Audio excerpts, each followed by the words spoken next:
ભરૂચ જિલ્લાના અંકલેશ્વરની શ્રી ઠાકુરભાઈ પટેલ આર્ટ્સ અને commerce college ખાતે આચાર્ય ડૉક્ટર જી.કે. નંદાના માર્ગદર્શન હેઠળ સંગોષ્ઠી શ્રેણી કડી 3 અંતર્ગત પ્રખ્યાત સાહિત્યકાર અને પ્રખર સમીક્ષક ડૉક્ટર મહિપતસિંહ રાવલજીનું વ્યાખ્યાન યોજાયું હતું. આ વ્યાખ્યાન લેખિકા જયશ્રી ચૌધરીની નવલકથા છીલુગરીને કેન્દ્રમાં રાખી રચના રીતિની દ્રષ્ટિએ વિષય પર આયોજિત કરવામાં આવ્યું હતું.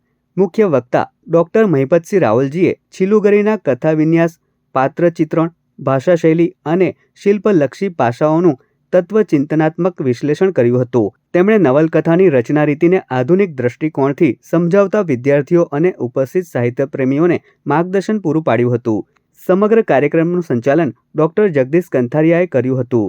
કાર્યક્રમમાં સોનલ ખંડપુર, ડૉક્ટર ભાગ્યશ્રી બારપાંડે, ડૉક્ટર નિશા વસાવા, હરસિદ્ધિ પંચાલ, અક્ષેશ કમલાવાલા, હસમુખ પાટણવાડિયા તેમજ વિદ્યાર્થીઓ મોટી સંખ્યામાં ઉપસ્થિત રહ્યા હતા. ત્રીજી કડી અહીં પ્રસ્તુત થઈ રહી છે તે માટે હું આપ સૌની ખૂબ આભારી છું અને છીલુગરી નવલકથાને જરૂર પ્રેક્ષકો કે દર્શકો વાંચે એ પણ એટલું જ આવશ્યક છે, કેમ કે આવી નવલકથાઓ જબલ્લે જ પ્રગટ થતી હોય છે જે ભારતીય સંસ્કૃતિને અને સાથે સાથે આદિવાસી સંસ્કૃતિને ઉજાગર કરે છે, જે અલિખિત ઇતિહાસ છે તેને પ્રસ્તુત કરે છે અને યુવાનોને એક નવી દિશા આપે છે કે રાષ્ટ્રના ઘડતર માટે આપણે શું કરવું જોઈએ.